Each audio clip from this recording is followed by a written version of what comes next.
I'm not sure if we had organized this only 4 weeks ago, if we have filled this room with people for an evening about Latin America. But there you are. Incredible.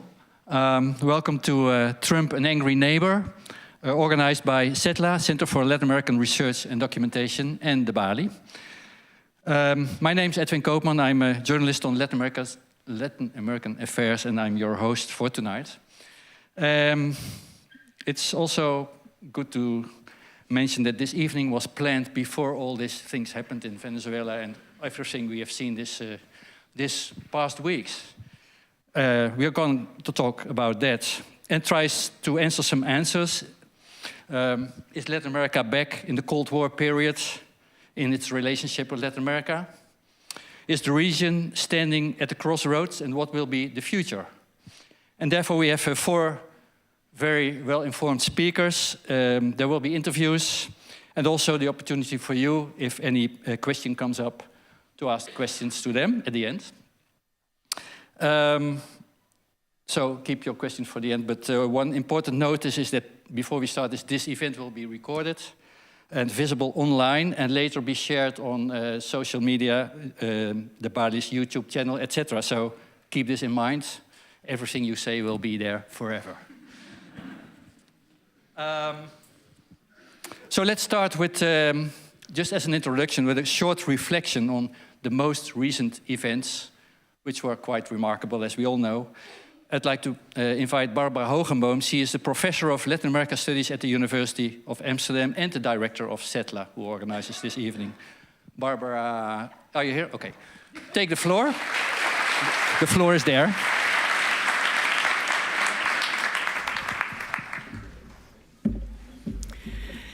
Thank you, Edwin.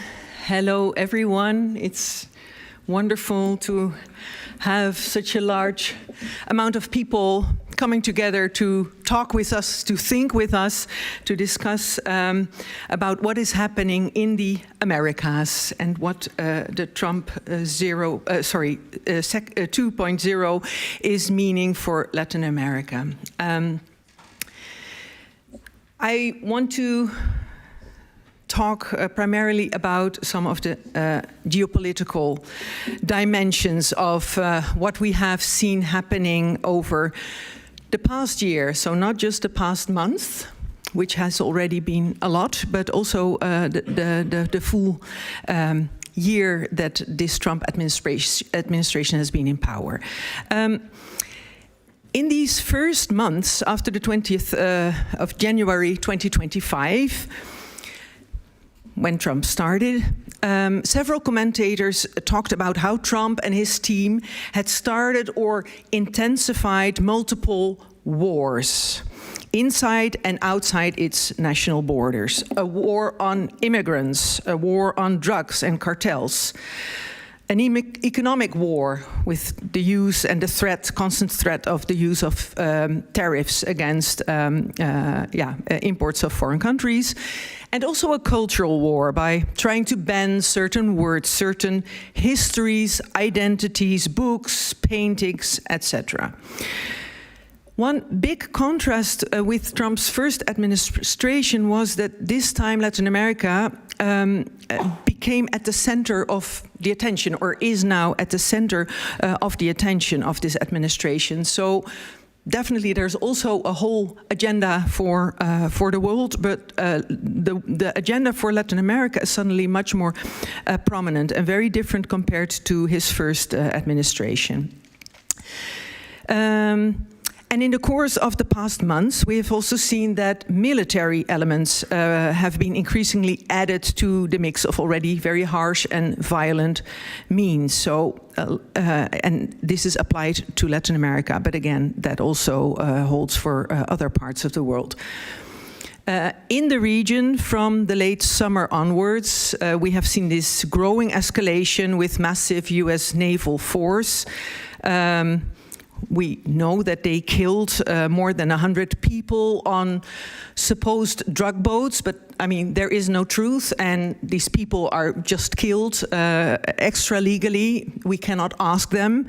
Some people who did survive claimed they had nothing to do with drugs and that they were fishermen.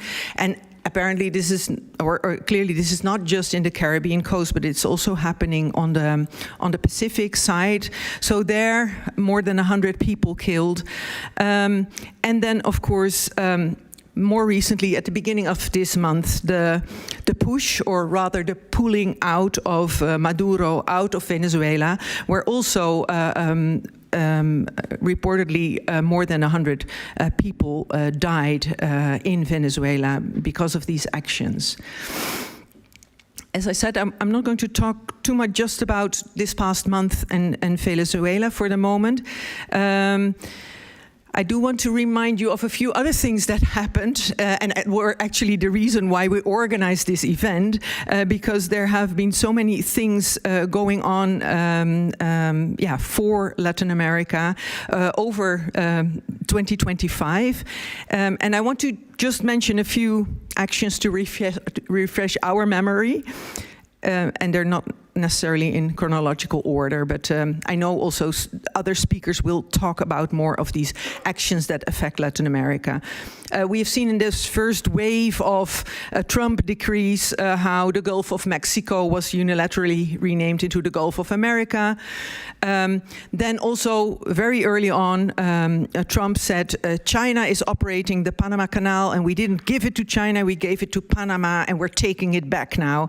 So due to these pressures, the Chinese company CK Hutchinson announced it would sell port facilities to the US company BlackRock. Well, Brazil faced huge tariffs, so in addition to the 10% that was applied to almost all foreign countries, 40% on Brazilian agricultural products when they're imported in the United States, which is primarily about punishing the country for the court case and imprisonment of Jair Bolsonaro.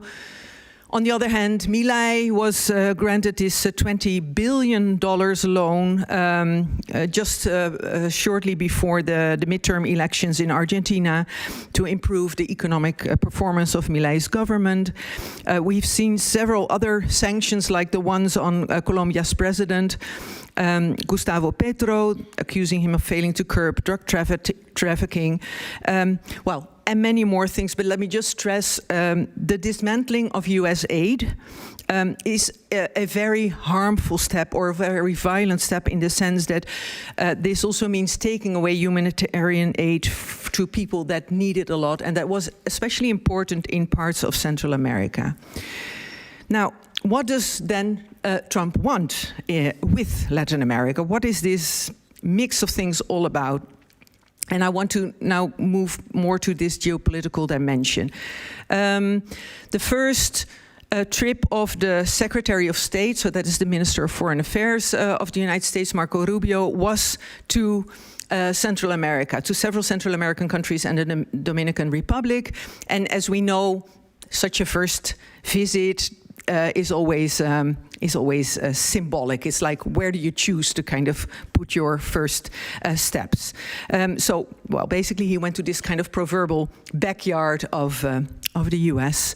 And on that occasion, he published his letter, America's First. So not America First, but America's First. And he calls the region our common home. And one key element in this common agenda, or the US understanding of a common agenda for the Americas, is enhancing security in our hemisphere. We've heard Trump saying that several times before and after.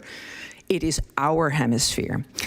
So, referring to the title of this meeting, is Trump the angry neighbor? I think Trump considers himself rather the kind of angry uncle that is returning to our coming home, our common home. So this is the Uncle Sam or the Uncle Don, who clearly wants to be in control of the Americas. And so what is this national security then, that is, and the national security threat that Trump and his team are constantly talking about, and that expands into Latin America and the Caribbean? I'm not sure how I'm doing with time, Edwin. Okay, so let me just not quote Rubio fully, but just mention there were 4 key points: mass migration, drug cartels, illegitimate fascist regimes, and there he means Cuba, and also mentions Cuba, Nicaragua, and Venezuela, and the Chinese Communist Party. So that is the understanding of what is the threat that the US needs to protect the whole hemisphere from. And we see this also, we saw this already in the Project 2025, this kind of agenda that Heritage Foundations and other Republican foundations wrote before Trump started, wrote before the elections even. Yeah, and we see it also in the new US national security strategy of just November of last year, so just 2 months ago. So is what we now see old or new? If you ask that national security strategy, the aim is clearly an old one, to assert and to reinforce the Monroe Doctrine. That's literally in that national security agenda. So in that logic, spheres of influence dominate, and Trump's approach is resembling a lot with those of Xi Jinping or Vladimir Putin in their spheres of influence, imperial logics, going back to historical settings of 1 or 2 centuries ago.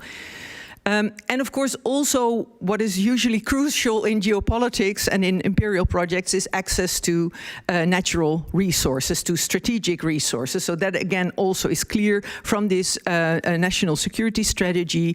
It is about oil, it is about lithium and all kind of other strategic resources. But, and now I'm going to the new, very briefly. We also see a new strategy. We see a kind of melting of political and economic interests, because what the NSS, the National Security Strategy, is saying, what they want is that the terms of our agreements, especially with those countries that depend on us most, must be sole source contracts for our companies. So restricted to US companies who can then dictate commodity prices and the conditions on which they are sold. This means that what we have just recently seen happening in Venezuela, and how the US is now dictating how Venezuela should sell its oil, and who can invest and who cannot, is part of an economic strategy that Trump would very much like to expand much broader in Latin America and in the world. And I personally think, I would like to argue that this also points at the US economic weakening, relative weakening, at least over the past few decades, where US hegemony is increasingly under pressure, and in Latin American, many Latin American countries have used this changes in the world to also trade in, and have investments from other countries, have loans from other countries. But yeah, if we think of Antonio Gramsci's thoughts on hegemony, successful, solid hegemony is based on consensus rather than coercion, and clearly the US is now in need of a lot of coercion to force this US dominance on the region again. So I need to wrap up. A few more news, and I think everyone is aware, so I don't need to stress that or expand on that, but the US pulling out of so many United Nations and other multilateral institutions, creating its own, asking people for a huge fee to be part of a US-controlled multilateral organization is an important trend. And I'm very concerned over the technological innovations that are new in this world, but that are also used in different ways. So the military technologies we saw in Venezuela, social technologies, social media, and how they're used in political influencing, financial technologies, crypto capitalism, and of course all kinds of new AI, which will definitely impact, but I cannot predict how, the future of Latin America. Thank you, Barbara. Thanks, Barbara. Please take a seat at the table. Thanks for wrapping up things which happened in the past year. So many things that happened that we almost forgot about. Who's talking about the Panama Canal anymore? So many things have happened after it. Some of the questions you asked, we are coming back to after, but not before we listen to Javier Corrales. He is a professor of political science at Amherst College. He's coming all the way from the United States. And he's also a leading expert on US Latin American relations, so perfect person to have here. Apart from all this, he is also a long-standing friend of Settler.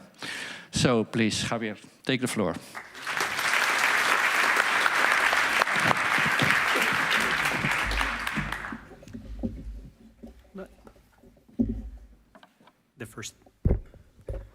The first thing I need to notice is the time. Oops, not a good start. Okay. It's a real pleasure to be here. Thank you, everyone, for coming. This is a truly special night. I love the Netherlands. I haven't been here in about 3 years, and it's always such a joy for me to come to the Netherlands and with the good friends at Settler and to see Edwin and everybody else. Barbara just problematized the word neighbor in the title. It's not a neighbor, it's an angry uncle. I want to actually not problematize the word angry, but to stress the word angry and to have some reflections about what it means to have angriness in politics. One way to look about what we're seeing is that this is the return of a very familiar concept for us, imperialism. We're very familiar with that, but I also want us to think about that there is a new phenomenon in US politics, which is also familiar to Europeans, but has never been too familiar with folks in the United States and in the Western Hemisphere. And that is that we're seeing the rise of extreme, angry populism. And a lot of what we're seeing is the arrival of angry populism of the far right, but let's forget about that. Let's just focus on populism. Populism in general is an ideology or a framework where a leader sees himself as representing the good people at war against privileged classes. And part of what you need to do is to pretend that you're helping the little guys, but at the same time demonstrate that you are merciless against the privileged folks who have been protected by the system. This is an important element of both the depth of what we're seeing, but also the theater that we're seeing. It's very important to demonstrate this anger, this attack against what they consider things that have been protected by a number of things. Now, when you have extreme populism, you immediately discover the paradoxes of it. And just because you see the paradoxes, please don't ever conclude that the paradoxes deny what you're seeing. In many ways, the paradoxes prove that you have a significant degree of extremism. So let's go over some of the paradoxes, if my screen comes back. Okay. For example, this is a movement that claims to represent, that claims to be against a privileged class, and yet if you look at Trump's pardons, it's all about pardoning friends and family, and especially people who have committed a lot of white-collar crimes. It says that it wants to enforce law and order, but it engages in a lot of lawlessness. It's supposed to have been fueled by the rise of cancel culture in the West, and yet once it comes into office, it establishes cancel government. It is all about being super macho, but at the same time, a lot of whining, a lot of like, we're victims. This is very important because remember, victimhood is what gives you moral permission to be vicious. So you get this paradox, right? Whining, but also the tough guy idea. These are the paradoxes that we're observing. It wants to assert itself in the world, but it sees all forms of international connections as suspect. It claims that it wants to hurt its enemies, but with its protectionism and its trade, it only impacts its friends because the United States, when you impose tariffs, obviously the most important trading partners are the ones that are going to suffer from it. So it's a remarkable aspect that, you know, who's angriest at the United States now? It's not even Venezuela. It's Canada. Our old lens of imperialism wouldn't have allowed us to predict something like this, but you need to introduce this anger, this extreme populism that we're seeing now displayed in foreign policy. I studied left-wing populism in extreme forms, and I saw very similar forms of paradoxes. And we now have to deal with the fact that the United States has a full party, not just one person, that has fallen for right-wing, extreme, angry populism, and they kind of like it. They get a big a pleasure from seeing those lethal kinetic strikes. They love that. They feel like this is the kind of macho display that needs to be done. Now, one aspect of populism that is true of both far and left-wing varieties is in populism, there is a full disregard of three important things: trade, the rule of law, and democracy. Why does this matter in foreign policy? We know since Thucydides that whenever you have power asymmetry, a neighborhood with one big power and smaller powers, what do we get? The strong do what it can, and the weak suffer what they must. This is the natural law, Thucydides would say, of international politics. The United States and the Western Hemisphere has been characterized by this power asymmetry. So the natural tendencies, of course, for imperialism to happen and for the United States to act in this sort of like Melian Thucydides fashion. The only three things in the history of US interventionism that posed any type of constraints to this Thucydides logic was precisely the existence of trade, which tended to moderate actors. It's the logic that led the United States and Mexico and Canada to work out the North American Free Trade Agreement, to moderate the United States, to make the United States treat those neighbors with more importance. The second, the idea is that the rule of law equal to everyone helps all of us. And of course, the fact that if you are democracies, regardless of your ideologies, you're less belligerent to each other.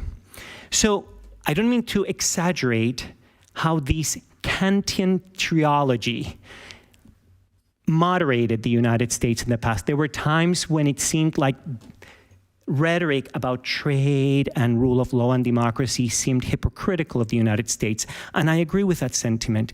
But I also feel that whenever the United States had its worst impulse, the only things that could help the political system and its neighbors restrain it was to invoke these three elements.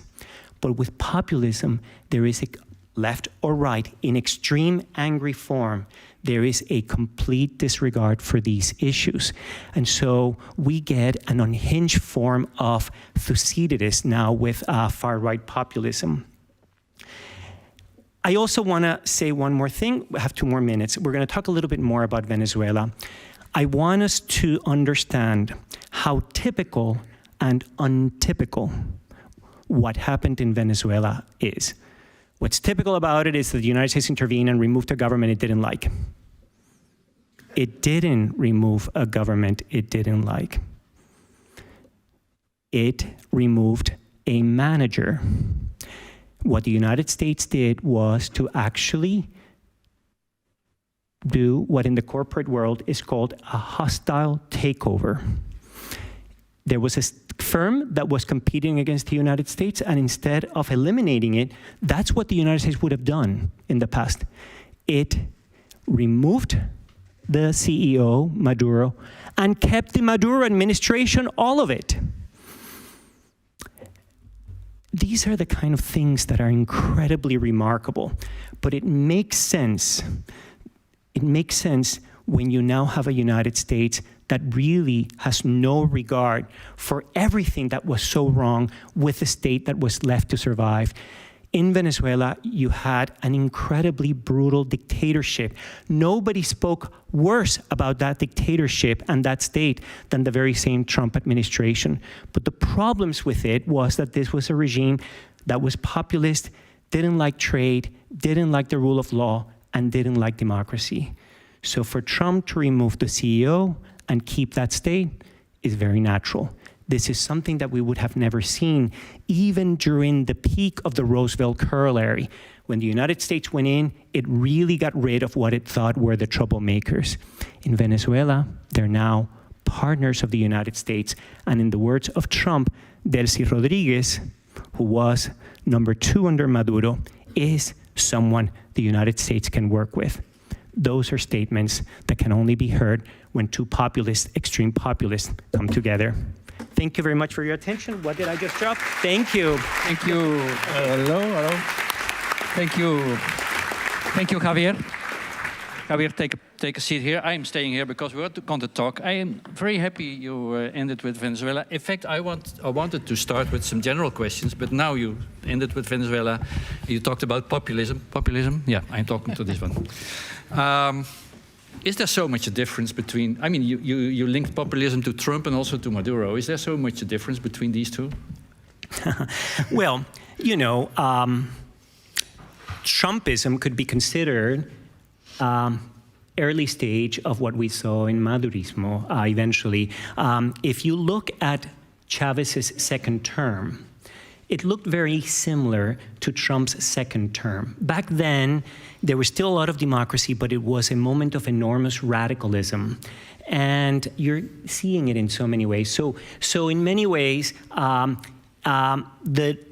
obvious direction is an elimination of pluralism and a change of regime that could, once you eliminate all the barriers, easily produce a very significant demise of liberal democracy. Mm-hmm.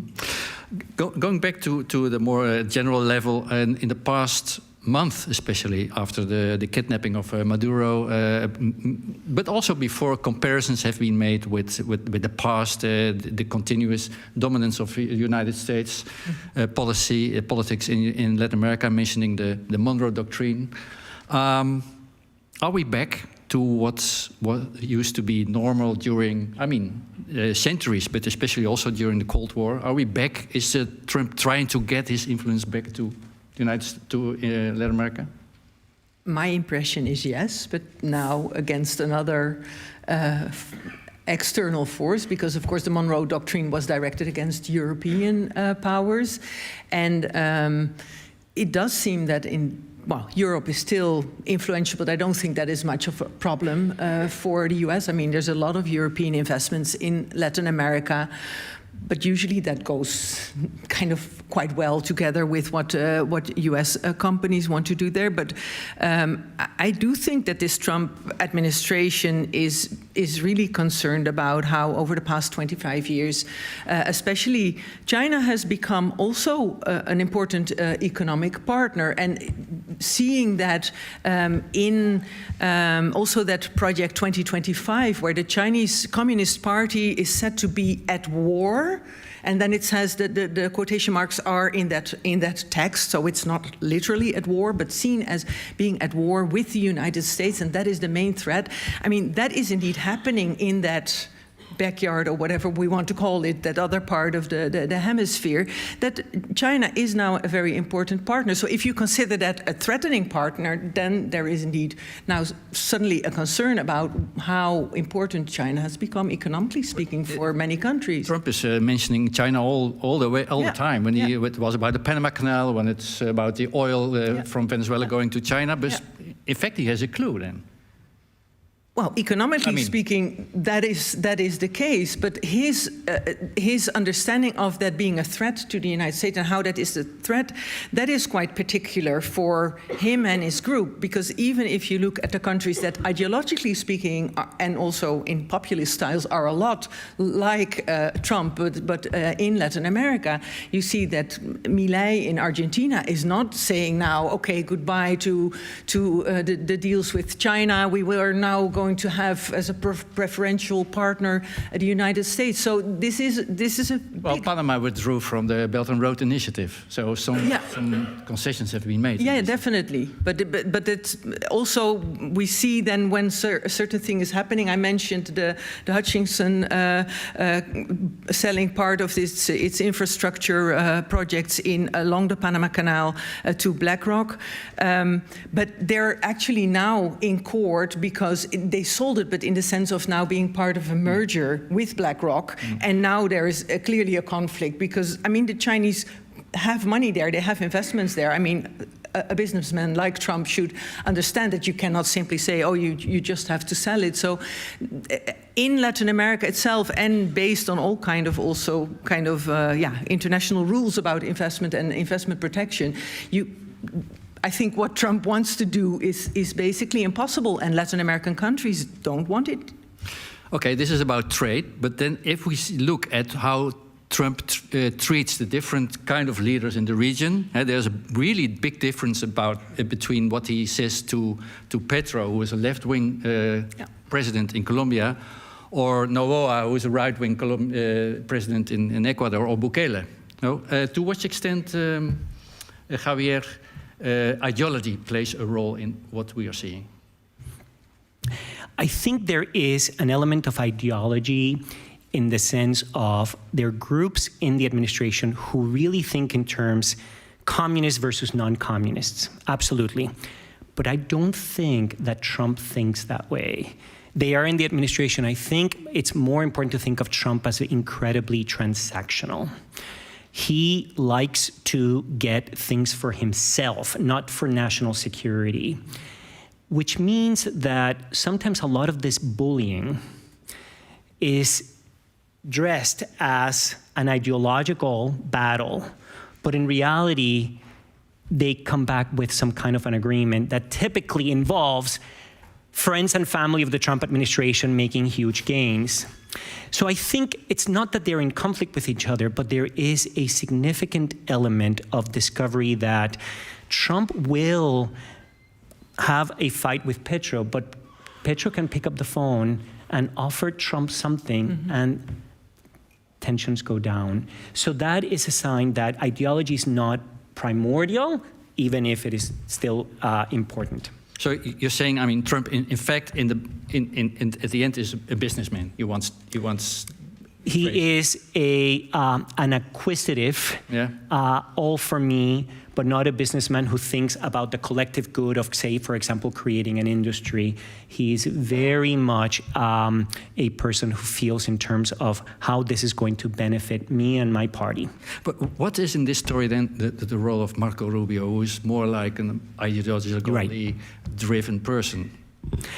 So Marco Rubio is a person who made his entire career, as Barbara mentioned, arguing that the big problem of the region is a particular ideology, Castro communism, that spread. This has been very consistent about him. He has been absolutely central to getting Trump to focus on the United States. However, I'm also struck by how little influence he has had in other areas.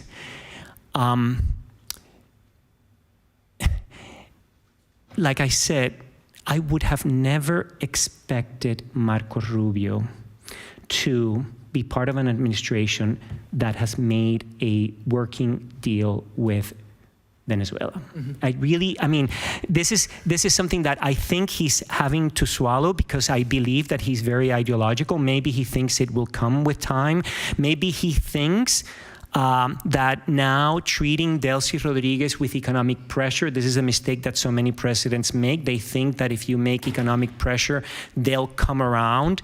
But it's a remarkable outcome that I would have never expected Rubio to accept. So I don't know how significant he is in a lot of what's going on. In the end, I think Trump listens to many other actors, not just Rubio. But you talked about Venezuela, and you said they took away the CEO, and now the regime is intact, is there. Yes. Could there be in some future, but Marco Rubio said you have to have patience. We cannot do a transition in 2 days. We cannot put Maria Corina Machado there because the whole system is still there. Have patience. Could there be a future democratic transition pressured by the United States? Do you expect something like that? Look, yes. Like I said, what we're seeing in Venezuela is, on the one hand, very unheard of, but also very typical. When we study democratization, what just happened is super strange. The United States goes in and keeps the dictatorship in place. This is very strange. It's as if after World War II, and the defeat of Germany and the death of Hitler, the United States decides that they're going to produce stability by keeping the Nazi Party in office, right? This is very strange, very unheard of. I don't know of any case like this. On the other hand, what's typical about what we're seeing is that the founding fathers of authoritarianism in Venezuela are gone. This is familiar territory in many processes of democratization. We saw it in Spain when Franco left. By the time Gorbachev came, the founders of the regime were gone. In the Dominican Republic, we also see it.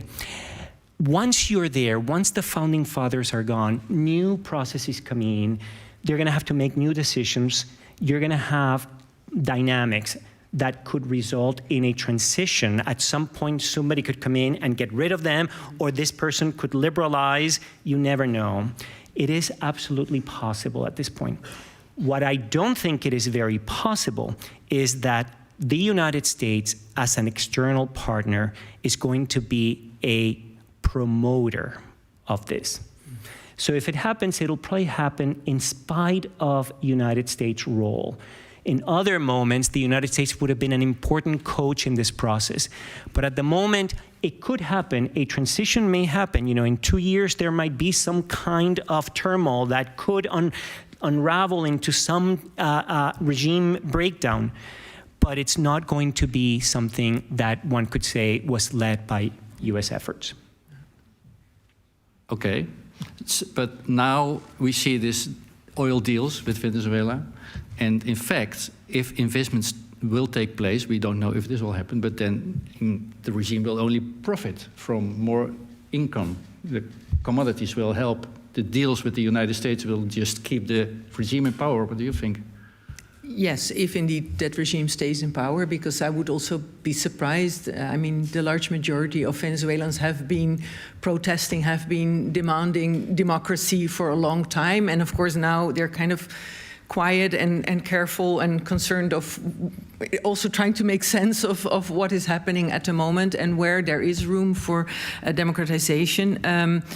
So you're right, maybe the current regime can benefit from some economic growth when indeed this oil is sold and sanctions are lifted and everything. But this is not going to be a very fast process. And of course, at the same time, a lot of oil was sold to China, well, paying off also a lot of old loans to China, so not making a lot of money, just making that you have a bit less debts. But you also have these other partners and activities in Venezuela, and I don't see immediately the American companies replacing that. And I mean, that has been commented a lot. It takes time for investment, but also the uncertainties about these kind of things that are kind of pushed on Venezuela at the moment, and the insecurities for companies investing, if indeed they will get return on investment and if what they do there is going to be protected. So I think it's not just Venezuelan citizens being insecure and waiting to see what's going to happen, but that is also true for foreign investors. So that is also not a very good sign, I think, for the country. We're talking now after 1 year of Trump. I mean, there's still 3 years to come. You are following like the situation in Latin America very closely. What's next? What can we expect now? I mean, we're talking about Mexico. Cuba is on the agenda, supposedly. What do you expect for the coming months, let's say? I think we have constantly been surprised by Trump 2.0 over the past year, so it's a bit hard to predict. I do think that the situation in Cuba is very difficult. I mean, it has been difficult already for years, but now without the Venezuelan oil, there is just going to be more stress on the economy and therefore also on the regime. So I don't think it is impossible that there will be some kind of regime change there. Possibly, yeah, if you leave it to Marco Rubio, there will be a kind of US role in that. But I think what I understand is that Trump doesn't want to interfere and just see when this is going to happen. And for other countries, yeah, I'm also quite concerned about... I mean, Mexico has a left-wing president, the commodities, there are drugs cartels all everywhere. I mean, and it's a neighbor. Yeah, well, I am concerned about how Trump is going to put pressure on Mexico. I'm not thinking about a kind of military interventions or anything like that, but I can imagine that also with these renegotiations of the U.S. agreement with Mexico and Canada, there will be much more pressure. And this logic of having deals that serve U.S. companies, which I think is also kind of a paradox. I mean, it's part, of course, of imperialism that you make your companies grow, but that you now explicitly put on paper. I mean, that sounds more like the Chinese Communist Party, right? Saying, okay, let's do things that are good for our companies, and it's transnationalism, and make special deals just for our companies. But I can imagine that this now being part of the national security strategy will also be forced on Mexico in certain ways, and that if they don't, how do you say, follow that line, that there will be also tariffs or the end of this kind of free trade with Mexico. I don't think that whole agreement will be blown up, but I do expect that Mexico will also get more pressure. Coming back to Cuba, Marco Rubio has his personal ties with the island. You have personal ties to Cuba too. Javier, to end this round, is Cuba next? Look, we've been waiting for Cuba, right, forever. This is the regime that refuses to die. This is a very important thing for Cuba. The Cuban regime and the Venezuelan regime and the Nicaraguan regime and all dictatorships produce a lot of blood and tears. And one has to recognize that any type of change is always going to be very welcomed by a lot of people. Is Cuba next? All right. The current strategy is the same. Strangle Cuba economically. The idea is no more oil from Venezuela. Now we're going to finally strangle the regime. One of the things that we know from Cuban experience and from political science is that you cannot easily kill consolidated authoritarianism with economic strangulation. They survive. They have ways to export the cost onto people, and they are okay. So the current policy may not deliver what they may want to see. However,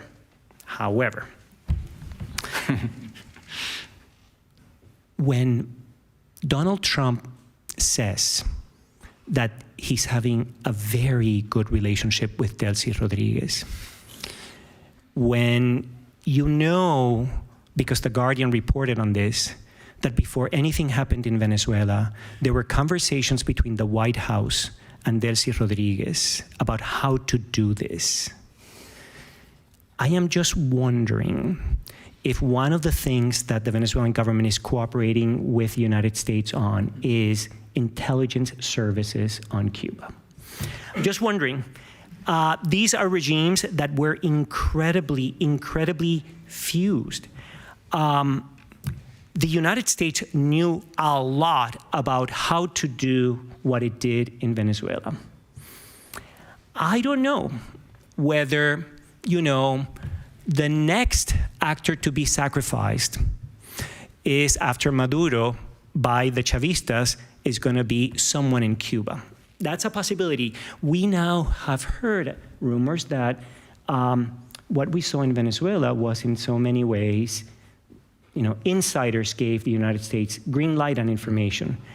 Who knows? So I don't know. But the official strategy of economic strangulation will not work.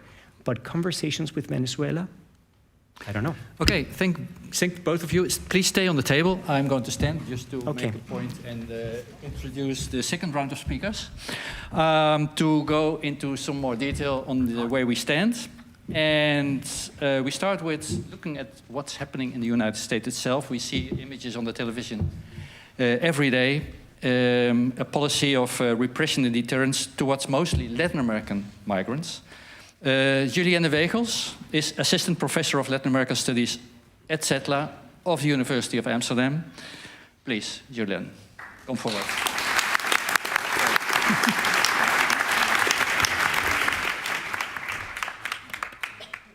Thank you. I thought I could sneak behind there, but that was not possible. Thank you, Edwin, and for all of you for being here. This is indeed much more current and in the news than when we initially started thinking about doing this event. One of the things that I think in the past weeks we've also seen come to a kind of boiling point is everything that's going on around the operation of ICE. ICE, the Immigration and Customs Enforcement Agency in the United States.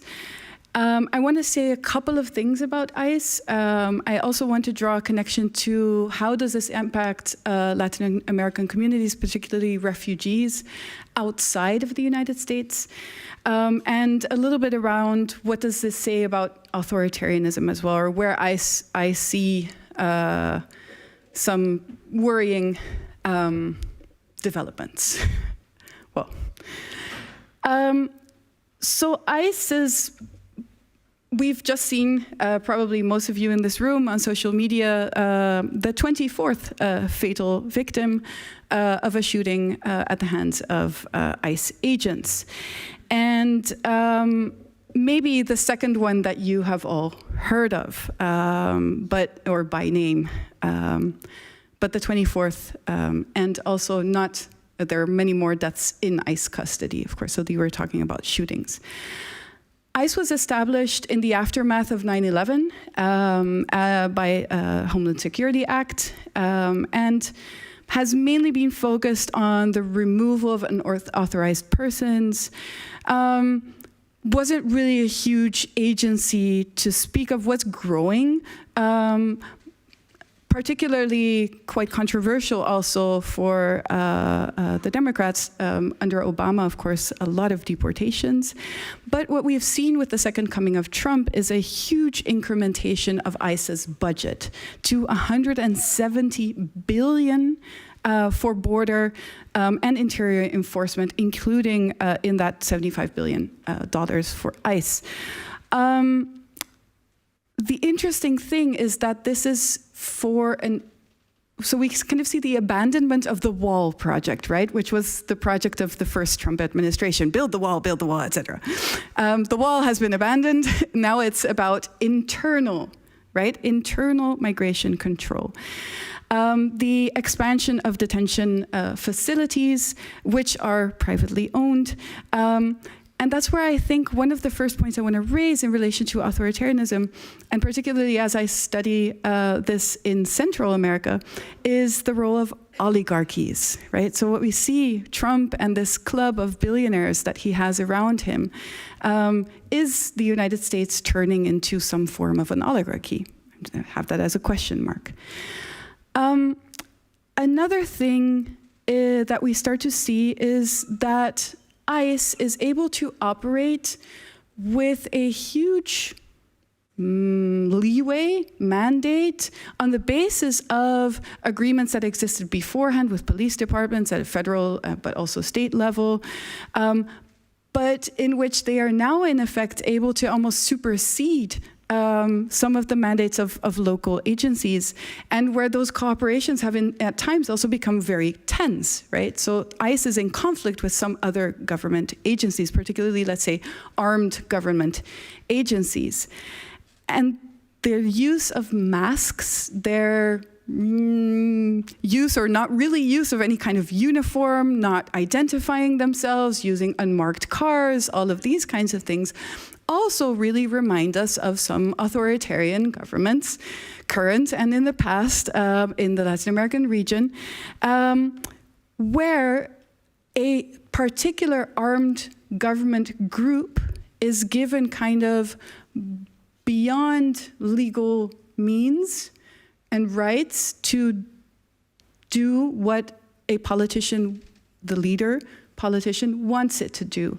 So there is, to me, and this is a worrying development, that ICE is meant to have an allegiance with a particular governing person, a governing party, a charismatic leader. So its own kind of personal, I wouldn't go too far as to say like it's our own personal army, but this sense that that institution is clearly politicized and that it operates politically, and that political policing is starting to be exercised in a way through immigration and customs enforcement. 2025, there have been more than 605,000 deportations. That is not that much higher than previous administrations. So we also need to think about the performative effect of these armed groups, masked and with beyond legal means to do what they are doing. This was brought particularly to my attention by, so I work closely with Nicaraguan refugees, who fled an authoritarian, a regime, let's say, where at a certain point, political troops started to, murder people on the streets and, create fear, threaten people, push them out. And what she was saying was, at a certain moment, when do we look beyond politics? When do we say, hey, wait, this is really not okay, and I'm also going to go out on the streets? I have an asylum permission, an asylum permit. I don't have full-on citizenship yet, but I feel so feel that this is so close to what I experienced in my country that this is something that needs to be stopped. So I just want to bring our attention right also to those nuances, to those lived experiences of people who say, if we are going to fight authoritarianism, we need to fight it regardless of its manifestation. And we are going to have to take risks. And if people without citizenship are willing to take those kinds of risks, then we also need to look to those of us who do and what we might be willing to do. I just want to say a couple of things, or maybe just one or two things, about the impacts of this outside of the United States, particularly for refugee communities. So of course we've seen since 9/11 through the war on terror, and many of you might think war on terror, that means the Middle East. No. Also, immigration enforcement has been hugely militarized since 9/11 and under the guise of the war on terror. The fortification of the southern border of the United States, but also the fortification of subsequent borders, the Mexican-Guatemalan border, the border between also Costa Rica and Panama, which is having seen some investment, particularly due to the large amount of Venezuelan refugees that were passing through the Darien Gap in recent years. Now, about 270,000 people are stranded in Mexico, waiting for their asylum applications. So people are no longer able to enter the United States to apply for asylum. Asylum has to be applied for at the border. That has been stopped as well. There is no more possibility to apply for asylum at any port of entry. It's no longer possible. The portal is down. People who have been waiting in Mexico for their appointments have had their appointments canceled.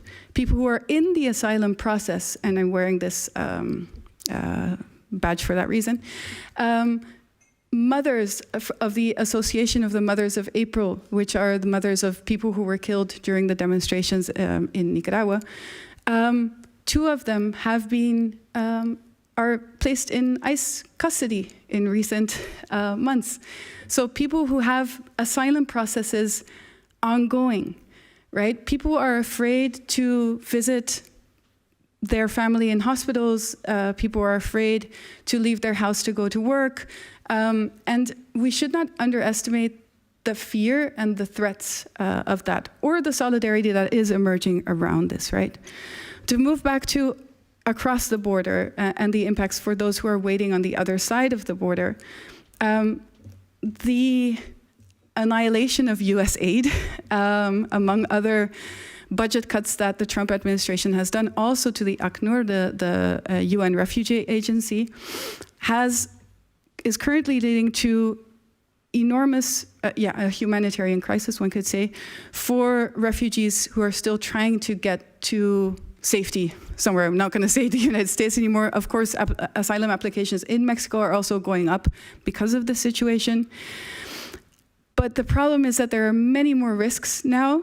There are much less services. The services that are there are very much overstretched. This is what humanitarian organizations in Mexico, many community-based organizations are saying.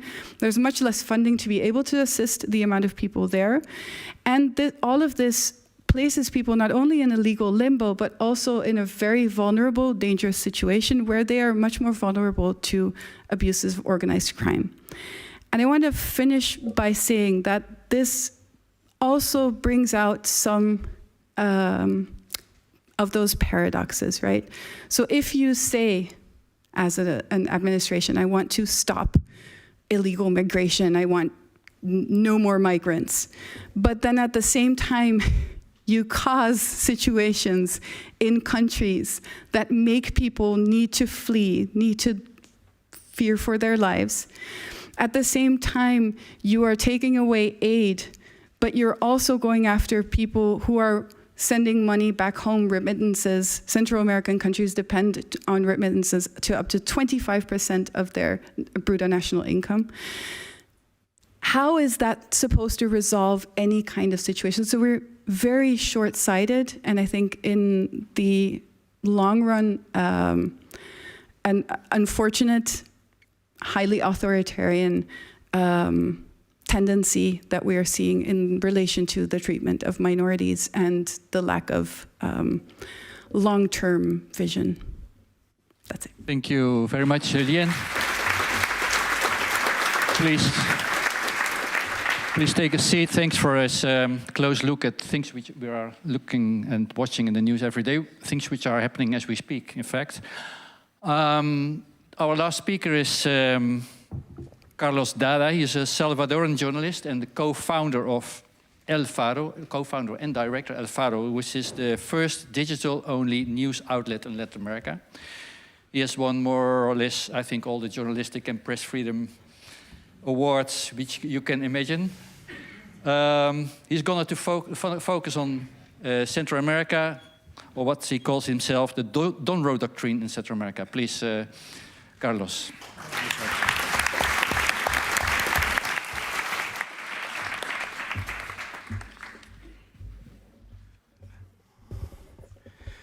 Good evening. Thank you for inviting me to this marvelous event. Our panelists are so good that most of the things I was planning to say have already been said by them. So let me start reading a poem to you. It is a poem written about 6 decades ago by a Salvadoran poet named Roque Dalton. And it says, El presidente de los Estados Unidos es más presidente de mi país que el presidente de mi país. Which goes in English, the president of the United States is more president of my country than the president of my country. Again, this was written in another era that we thought was in our past for good. Right? That after the end of the Cold War, we could all join an international order based on rules for everybody and rights for every nation, independently on its size. But let me talk to you a bit about Central America, as Barbara well mentioned, what the United States regards as their own backyard. I come from that. Just a few minutes ago, Honduras inaugurated a new president called Nasri Asfura, known as Tito Asfura. 2 days before the presidential elections, which were held on November 30th last year, 2 days before, that's the 28th, Mr. Asfura was, according to all the polls, in 3rd place, with almost no chance to win an election. And then something happened. President Donald Trump posted on his platform, democracy is on trial in Honduras. Will Maduro, who was still the president of Venezuela, and his narco-terrorists take over another country like they have taken over Cuba, Nicaragua, and Venezuela? This intromission in Honduras, as Barbara also mentioned, was a complete U-turn from his foreign policies on his first term as president. But not happy with that, a few hours later he posted again. He warned Honduras that if his favorite candidate, Tito Asfura, didn't win the election, he would cut any assistance to the impoverished nation. To highlight his determination, Trump announced a pardon for former President Juan Orlando Hernandez, imprisoned after being found guilty of drug trafficking. Hernandez is from the same party as Asfura. Echoing the party line, Trump said Hernandez had been mistreated and misjudged by the Biden administration. He stopped short of saying the former president was innocent. Both place the threats against the Hondurans and the whitewashing worked. After much contested elections, Asfura won by a very short margin. It was not surprising then that after being named president-elect, Mr. Asfura's first trips were to Washington and to Israel. How independent can a president elected this way really be? There was a time when the United States would put and oust presidents at will to ensure the protection of their interests. During the 20th century, those interests held a name that is inscribed in our history. It's the name of a company, the United Fruit. In the name to protect the interests of the United Fruit, which is why Central American countries are called the banana republics, the United States would put or oust presidents at will and control all the economy of our countries. The last one to be ousted was Guatemalan President Jacobo Arbenz in 1954. That became the first coup d'etat, planned and orchestrated by the CIA and the State Department, run by then, both institutions, by the infamous Dulles brothers. Arbenz's unforgivable sin was to pass an agrarian reform that would give uncultivated land to poor farmers. Now, back to Trump and his Donroe Doctrine. I think that the Honduras election that I just mentioned, plus the threats to Panama that Barbara already addressed very well and that I'm not going to address anymore, if you join the dots with another event that happened during Marco Rubio's first trip abroad to Central America, he made another stop, which was to San Salvador. Right there, he met President Nayib Bukele, who is now the most popular president, not only of Latin America, but in every country of Latin America. Mr. Bukele is more popular than the local president, with the exception of Mexico. Mr. Rubio met Mr. Bukele in San Salvador, and they made an agreement that became famous worldwide when we saw the images of the deportees. The agreement was that El Salvador was to receive any undocumented persons or criminals or whoever the United States wanted to get rid of, and send them to El Salvador, to the special big prison that Mr. Bukele has built. But this agreement also held a special request by Mr. Bukele, that the Salvadoran gang leaders imprisoned and waiting for trial in New York be sent back to El Salvador before they face trial, in fear that these gang leaders can declare in the trial all the details of their deal with Mr. Bukele. He cut a deal with these criminal organizations. This agreement made Bukele a very special person for the White House. He was then received with honors. But I'm talking about all this because I want to bring your attention to the effects of all these policies in real life people, in normal people. Right? Soon after Mr. Rubio left El Salvador, Bukele unleashed the police to go after opposition leaders, human rights defenders, all the independent press corps, that is media, journalists, and environmental activists. A few of them were incarcerated. The police was harassing every single house by the dozens. And then you had a massive exile. Right now, there are no human rights organizations present anymore in El Salvador. Right now, there is no more independent press in El Salvador. Everybody is in exile, including all my newsroom from El Faro. We are starting to learn how to cover a country from outside. We're learning from our colleagues from Venezuela. We're learning from our colleagues from Nicaragua. We're learning from our colleagues from Cuba. So they are telling me I have to finish. So let me finish with a big question, if I have to cut. It is appalling for me to see how we speak now, as Javier was talking, about a world ruled by mere power, military, economic, political power. As Javier said, under those Thucydides rules that were also mentioned by Prime Minister Carney from Canada in his very memorable speech. Right? And he issued a warning for all of us. The old world is not coming back, he said, more or less in those words. So I think that I have two big questions after this. One is, were the many years after the Second World War that humanity spent building an international order with international institutions, some of them hosted by this country, were all these years a mere parenthesis? Or were all those years a solid step forward for humanity? That is like the big question.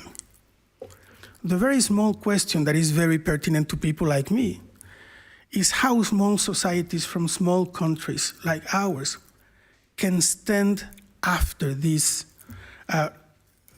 past coming back of facing a power that is impossible to face. Those are for me the two big questions that, of course, I have no answers. Thank you.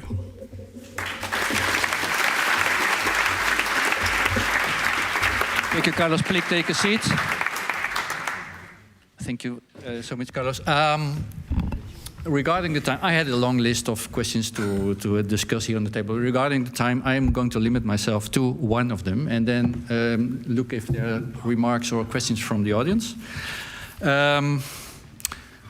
Carlos, you mentioned Carney and the quote, "The old world is not coming back." We see in the Western world, in the West especially, a lot of worries about what's happening in the United States because democracy is like turning into an autocracy. Now in Latin America, I mean, and this is a question for all of you, but especially to the Latinos here. You've seen this before. I mean, democracies turning into autocracies and also vice versa, dictatorships turning into democracies. But could you say that there's, in Latin America, maybe less worries about what's happening, both in the United States as in their own region, than we here in the West? Javier. Let me answer that question by saying that the world has faced moments like this when it feels like it's all over. And yet, I don't want to sound naive, but we have been living in the era of democratic backsliding. We're seeing it in the United States. It's a real danger. We don't want to minimize it. It's very possible. No more, like it could never happen here. That's something that everybody's aware in Latin America. But Latin America has also started what I think is the pushback era. Some of the strongest forms of resistance, not in El Salvador where Bukele has 80%, but in so many other countries, you have seen that democratic backsliding has generated a rediscovery of some liberal democratic principles. And I have a sense that we may be entering that era, that we're going to have democratic backsliding, but again, not in El Salvador, and not in Venezuela, not in other places. But thank you for the hopes. We are in some kind of a pushback, and Latin America played a major role during democratic backsliding. Some regimes perished, but other regimes resisted and fought back. So I want to, that although Latin America is the land of authoritarianism that always comes back, I also want to say it's the land of pushback. And that's a lesson for the world. Yeah. Carlos? I just hope you're right also in El Salvador. I don't think we have seen a moment like this in history. Because it's not precisely going to the past. The tools that these governments have, we have never seen before. The technological tools. If Bukele is the most popular president in each country of Latin America, it's not casual. It's because why do most people don't know that we are living on our 5th year of a regime of exception that has suppressed all of our rights? Because Mr. Bukele invests, who is no other politician in Latin America uses the new technologies as Mr. Bukele does. He spends millions to be in the phones of every single citizen of Latin American countries. Let me give you a brief example, Edwin.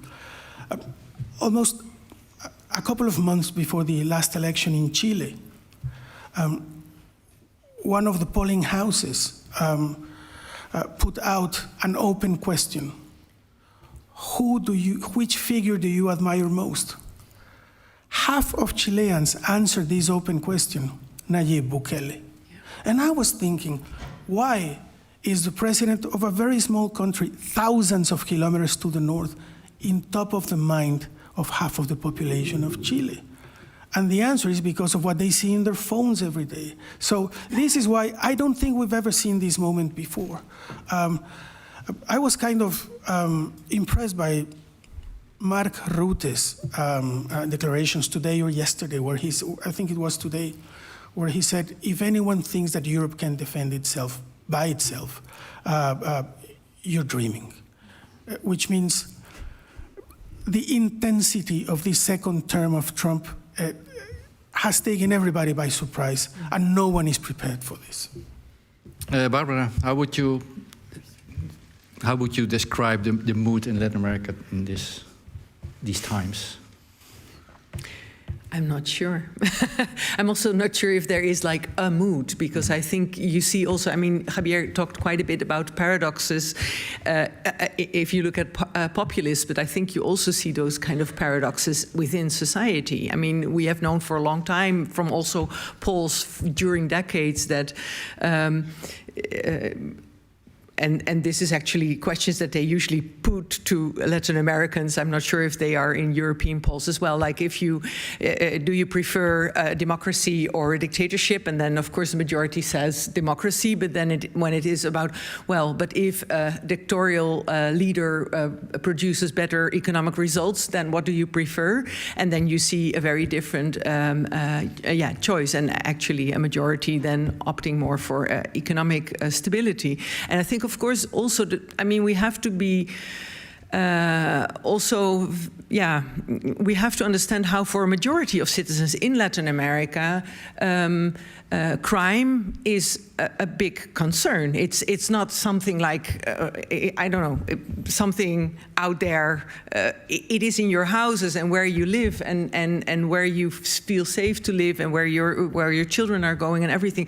So those kind of issues, trying to explain why Bukele is so popular, is because that resonates with this daily realities of Latin Americans. So that is one of those realities, and I think that is also why I think if you play very well into these sentiments and concerns and fears of people, that indeed someone very authoritarian can also be very popular. So that is a concern, because I do see, and that is where new technologies come in, that apparently the the authoritarian leaders, whether they pay more money to companies or that they have a more clever mind of how you can use those fears of people to then get power and not necessarily solve problems. Well, indeed, build very huge prisons and put all kind of people in there, and not just the people that are criminal, but also all kind of people that are critical of your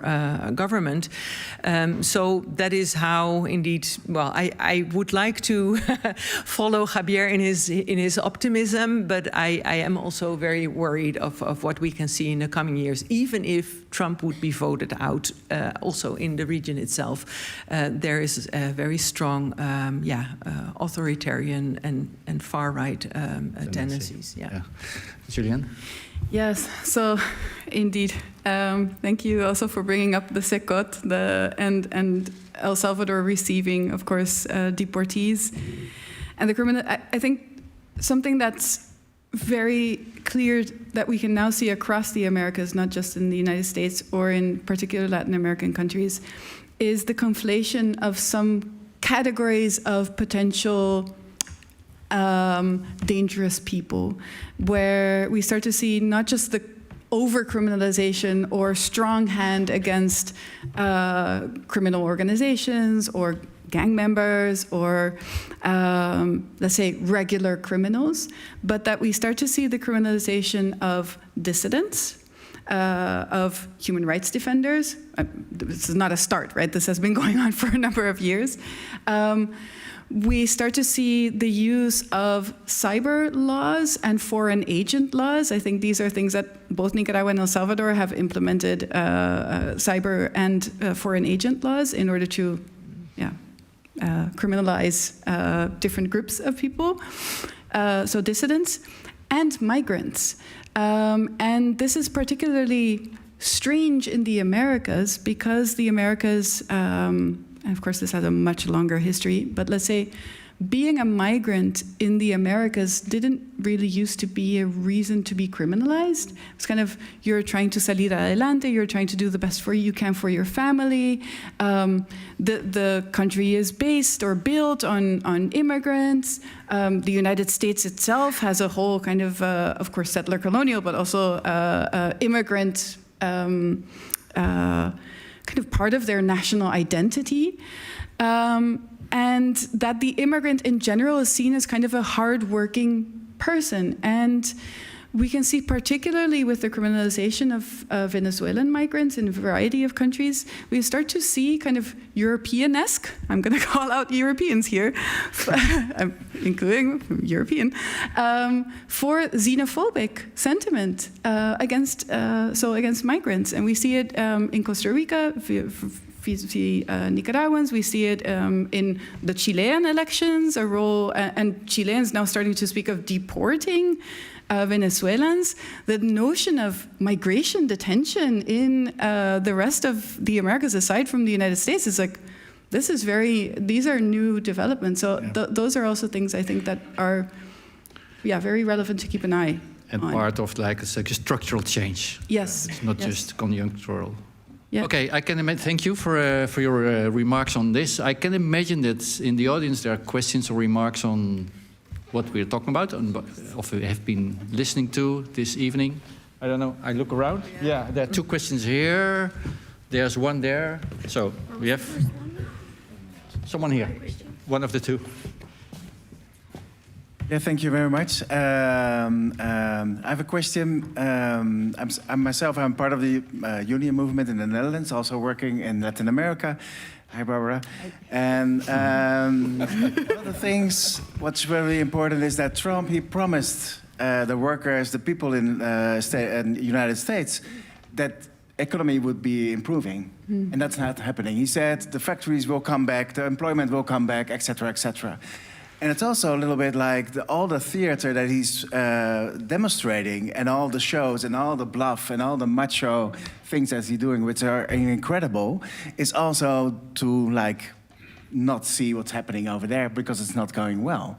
So do you think that's also something, if we are thinking about a counter movement on how to organize and also to break this kind of narrative that Trump is on the ball the whole time, is that something you think might be a possibility or an opening to make change? Anybody? I can hint an answer to that. I mean, I think I agree with you on the premise behind your question, that is, if the solution lies inside the United States. Right?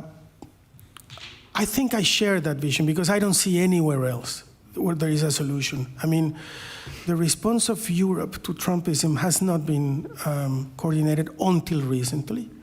And I don't think that Mr. Trump, since he doesn't rule by the usual rules, I don't think that the answer lies anywhere else but inside his country. Now, the problem is that inside his country, this second term has taken everybody so much for surprise that there is no organized resistance. I saw a few days ago the former president of Columbia University, Lee Bollinger, who just published a book about the problem in universities, saying exactly this. There has been no time to stage a coordinated response. So the result is capitulating, right? Capitulating from a lot of universities, capitulating from law firms that have been threatened by Mr. Trump, capitulating by the press that have not been able to stage a coordinated response. So, do I believe that the answer lies inside the United States? Yes. Do I see that answer starting? Not yet. I think that's, but you live there. Yeah. I might apply for asylum somewhere. Look, yes. When when a populist government doesn't deliver on the promises, they bleed support, and it's happening. There hasn't been a lot of pushback, it is true, but Trump has really low approval ratings, and they're declining. This is a stock that is trending down. And that has to do a lot with this. The complication is that in populism, when you're not delivering to your base, you still have another tool. And Barbara mentioned it, cultural wars, attacking the others, talking about Biden, blaming the others, and turning nastier. And so in many ways, this radicalization of the rhetoric of Trump is a verification of what you're saying. He's not delivering. They started talking about the fact, affordability. No, there's no affordability, and it's producing huge drops in his popularity and his approval ratings. But he's turning more radical in his othering and his angriness. So it's not, in a liberal democracy, it would have been the end of Trump, him not delivering. But in populism, the government has another tool, cultural wars. Anything to add or go to the next question? There was some question here and one there. Yeah.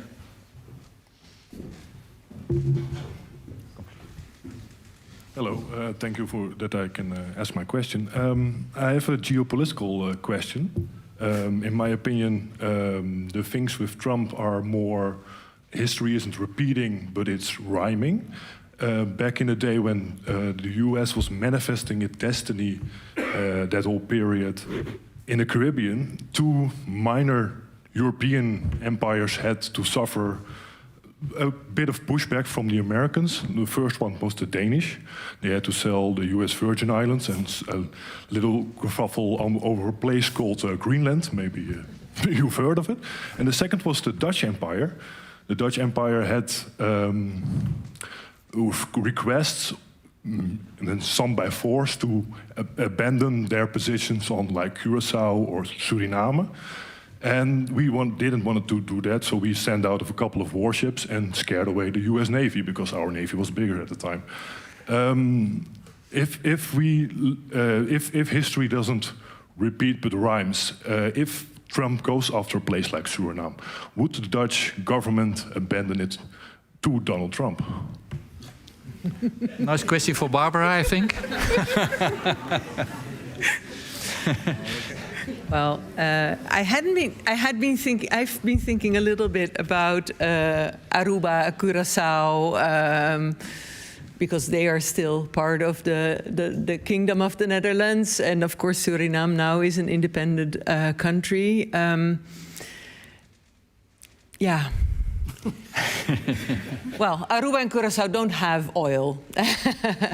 So Suriname has now, and I mean, that is going to be an important sector where profits can be made in the future, but not at all to the extent as for instance, Venezuela. No, I have been thinking, from what we have been seeing and hearing now and all the surprises that we've had over the past 12 months, indeed, what can be expected.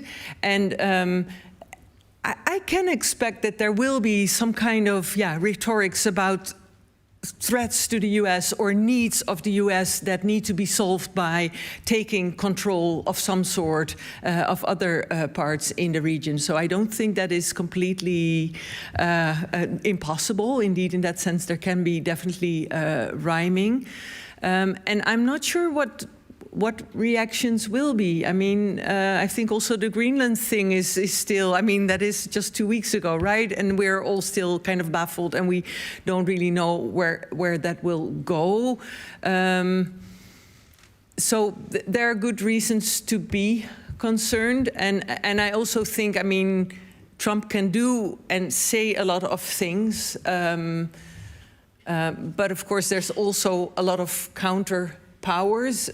Maybe my major concern is not so much military interventions and takeover of countries, but more how through all kind of new technologies there is at a more widespread level, and as also Carlos was explaining, how with sometimes very small things that are visible, like messages of Trump, and at the same time maybe also invisible ways of influencing populations, there can be this kind of control or kind of take over without us seeing or knowing it, and that I find a very worrying trend.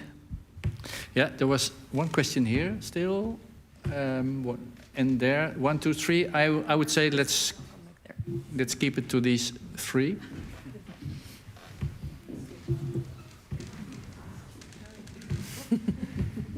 Please keep it short in terms of time. Hi, ik ben in English.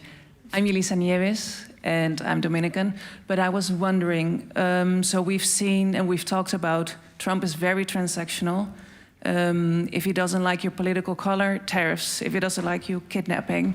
But I was wondering, does Latin American countries have any tools for the following months or even years, what they can do as a counterattack against Trump? Because as far as we see, international law isn't also working, so what can Latin American countries do? That was my question. Anybody? Look, I mean, it's hard to get along with Trump, but also very easy to get along with Trump. If we study the Mexican scenario, Trump can be very monothematic. He can become obsessed about one thing. And sometimes governments have found ways of working out a deal. We may not like those deals, but it saves you from a conflagration. So that has been the Mexican strategy. All right, what do you want? Okay, let's do something about this. And then Trump goes to the next mess. I think that is an interesting strategy. It's problematic, but you're dealing with a crazy regime in so many ways, and it kind of leaves you alone. That has worked. The other alternative is to become a penal colony El Salvador and accept deportees. But there are many interesting responses, and I think this is a great research topic, the multiple ways in which governments are trying to stay under the radar and preventing worse conflict. There is also Barbara by time, maybe. And by time, and in many ways, it's hard to deal with this, but at the same time, he will leave you alone if he gets something. It may be too big of a thing for the country, but in many ways saves you from bigger conflagrations. Mm-hmm. May I briefly add something? Because indeed, it's a very important question that you're posing. Thanks for that. And your answer is mostly around how Trump operates. But of course, there can be a kind of MAGA Republican government in the future that without a Trump person could even maybe do more damage to the region. And one of the things I think indeed, well, maybe some of the bigger countries can indeed still have transactions with Trump or future governments. But overall, as Carlos was also saying, there are many small countries in Central America, in the Caribbean, that don't have that much room for maneuver. And in that sense, I am sad to see that at the moment, there is also this big political and social polarization within in the region. So you don't see that much a kind of pooling together of all these countries saying, okay, now we have this angry neighbor or angry uncle. How can we at least have solidarity and support each other and kind of come with a kind of collective answer to this new situation? So that is what you would hope for, but you see the kind of divisions within the region, the fragmentation is at the moment, not helping to kind of build Latin American force or answer. There were two more questions. Regarding the time, I would propose to take them at the same time. So if you take... Oh, there was another question. Okay. 1, 2, and 3. We take them at the same time? I have the same question as Okay, okay. Exactly. I want to take up on what Barbara said about the post-Trump area. Maybe Javier also wants to say something about if, say, J.D. Vance would come into power and Trump would actually vacate office. What are your expectations for the future, for the longer-term future? We're going to take another question, right? Yeah. Was there another question, or yeah? Okay. The blonde lady, and that's the last one.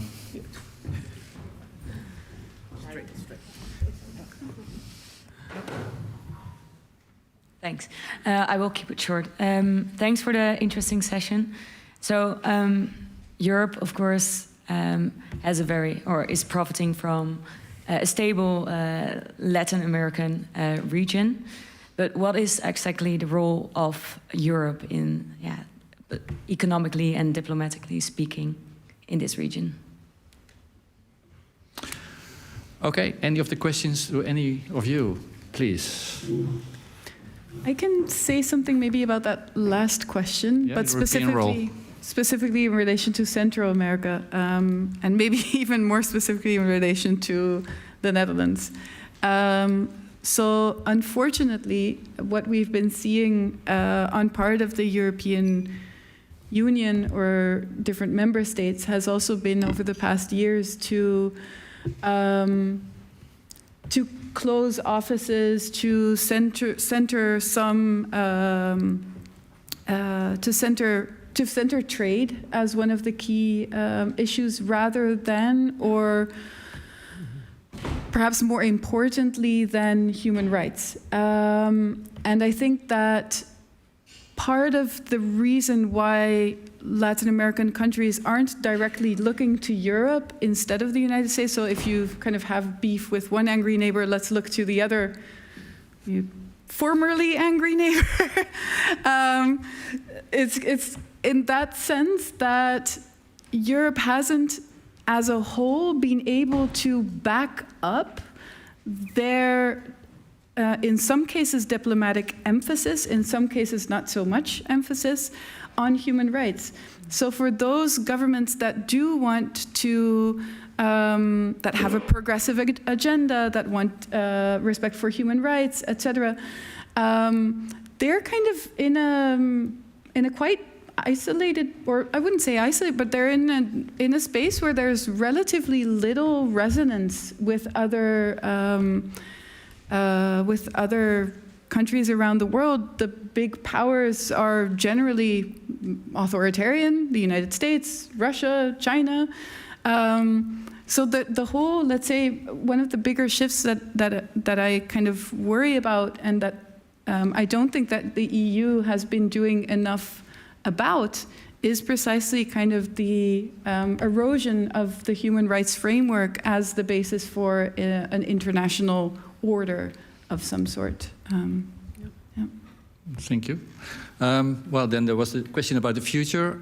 I don't know if... Javier is our future. Yeah. Is there still something optimistic to be said at the end of this evening? So, all right. So it's very important that we understand that the Republican Party today is Trumpian. In other words, it's a far-right populist party that doesn't respect and value liberal democracy on the whole, in general.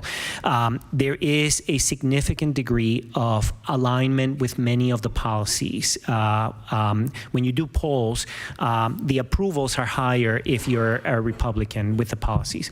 Okay, one of the problems of having a president that is so towering is that there isn't anybody else, really. We may think J.D. Vance, but nobody talks about J.D. Vance. This is one of the things. When he leaves, it's going to be a huge competition.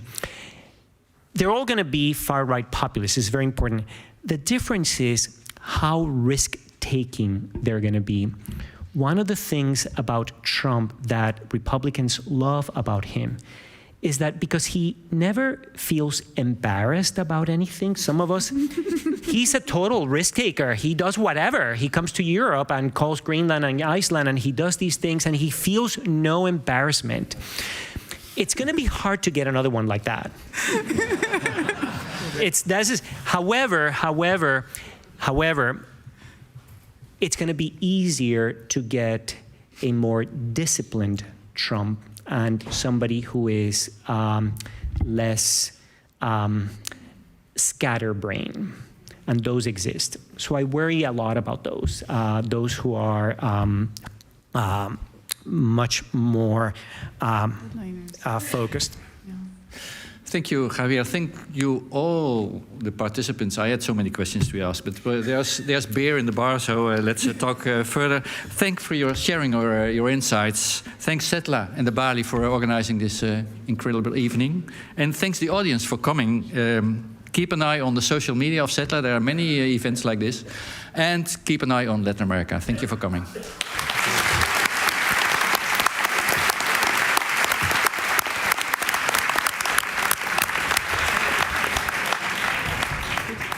Uitgelopen. Nee, heel netjes. Toch?